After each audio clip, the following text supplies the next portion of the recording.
Monsieur Buisset, de l'UF. Monsieur le Président, Madame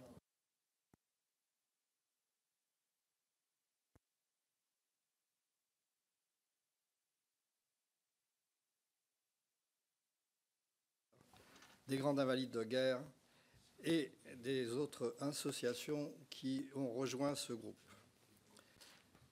Donc ce groupe m'a chargé de les représenter pour l'audition des associations par la Commission Défense de l'Assemblée nationale. C'est donc en leur nom que j'interviens. L'an dernier, j'étais intervenu concernant les conjoints survivants de grands invalides de guerre, m'insurgeant sur l'inertie des pouvoirs publics préjudiciable pour la vie quotidienne de ces personnes. Je vous rappelle que l'an dernier a été abordé le rapport qui a été diligenté par l'Assemblée nationale, rapport qui a été rendu en juin 2013 et que celui-ci n'a permis d'envisager aucune modification des conditions d'attribution des pensions des veuves.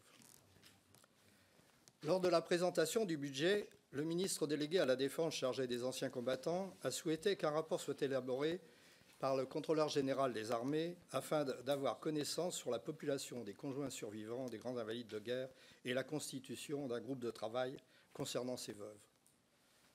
Ce rapport a été remis au ministre le 19 mars 2014 et communiqué au groupe des 12 le 28 juillet 2014, lors de la deuxième réunion de ce groupe.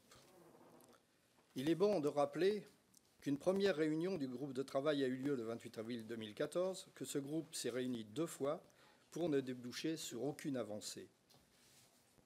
Le ministère n'ayant fait aucune proposition, la seule réponse que nous ayons eue, c'est que nous serions convoqués fin septembre, début octobre, pour la présentation du projet de loi de finances 2015. Devant le comportement du ministère, nous avons été dans l'obligation d'alerter l'ensemble des parlementaires que nous remercions pour l'efficacité qu'ils nous ont témoignée en posant des questions écrites au gouvernement et au ministre directement. Les réponses qui ont été apportées ne correspondent en rien à la réalité, si ce n'est une fois de plus de gagner du temps. Nous ne pouvons laisser dire qu'un groupe de travail sera constitué avec les associations d'anciens combattants afin d'identifier les solutions pérennes à mettre en œuvre dans le cadre du prochain budget triennal.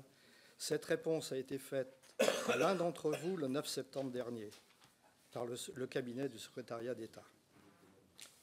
Comme vous le voyez, mesdames et messieurs les députés, cette réponse ne peut être prise au sérieux, sachant que le groupe de travail existe depuis le 28 mars 2014, que les propositions faites pour le budget 2015 sont de 50 points pour environ 1000 veuves, alors que 937 d'entre elles bénéficient déjà des avancées précédentes.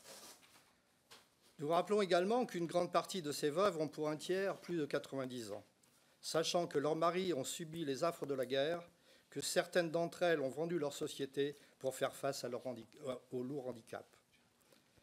Vous l'aurez compris, nous ne pouvons rester en l'état attendant qu'une proposition acceptable puisse être trouvée par notre ministère de tutelle. Raison pour laquelle nous envisageons d'en informer l'ensemble des parlementaires avant le vote du budget pour qu'une solution acceptable nous soit proposée. Rappelons également que nous représentons encore 1 200 000 anciens combattants ressortissants de l'ONAC.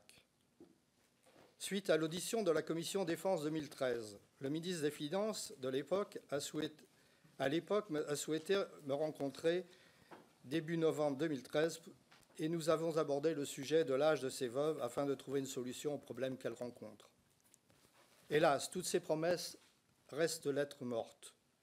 Nous nous adressons à vous, représentants de la nation, pour répondre aux attentes de ces femmes qui, depuis des années, sont laissées sur le bord de la route. Voilà ce que j'avais à dire concernant la mission qui m'a été confiée.